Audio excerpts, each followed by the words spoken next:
I remember the look in my mother's eyes, the condescension, the disbelief, when I told her I wanted to become a painter. A painter? That's a joke, right? Do you even know how hard it is? You'll never make it. You're just embarrassing us. My father's laugh echoed behind her, loud and dismissive, as if my dreams were some pathetic joke they couldn't be bothered to take seriously. They laughed at me. They called me foolish.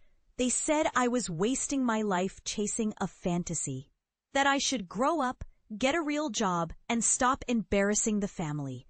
I felt the sting of shame, but deep down I knew I had to leave, had to prove them wrong. So I packed my bags, left that small town, and plunged into the chaos of the art world. It was brutal. I slept in my car, ate instant noodles, and poured every ounce of my soul into every stroke of the brush. I was ignored, rejected, mocked by galleries that called my work too weird, by critics who said I had no future. But I didn't stop.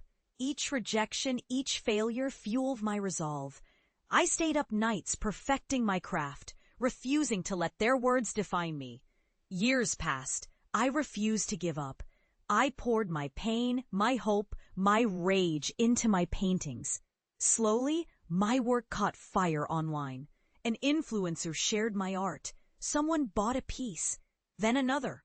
Then a gallery finally took a chance. My name started to grow. My art was exhibited, sold, celebrated. I built a reputation that no one in my family had ever imagined for me, and I kept going. I started doing commissions, opening my own studio, painting murals in the city, living my truth without apology. I became someone they mocked, an artist, a creator, a man who dared to chase his impossible dream. But I knew I had to come home, not because I needed their approval, but because I needed to show them what I had become. To stake my claim on the life they once dismissed as a joke. So I returned, dressed in tailored suits, my face lined with years of struggle, my portfolio bursting with masterpieces.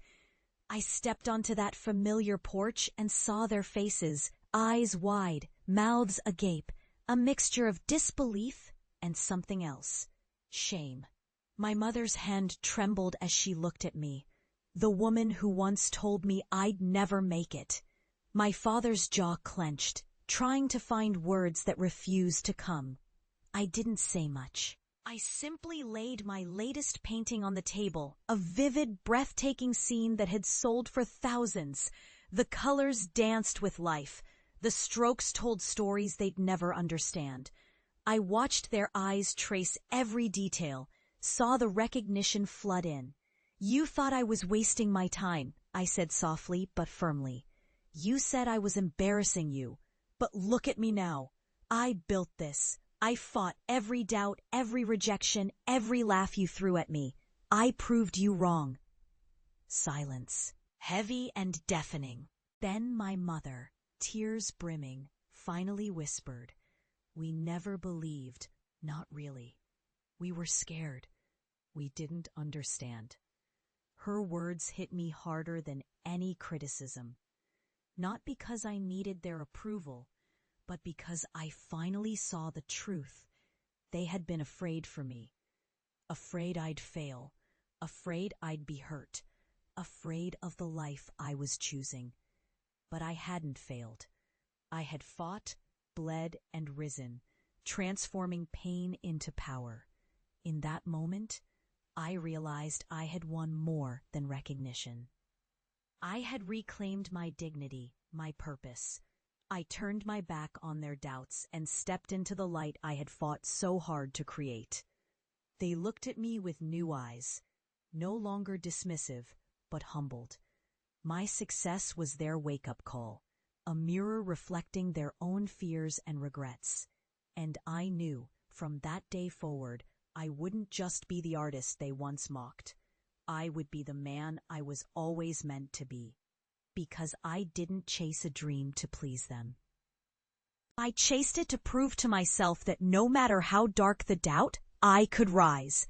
And I did. I am here. I am real. And I am unstoppable.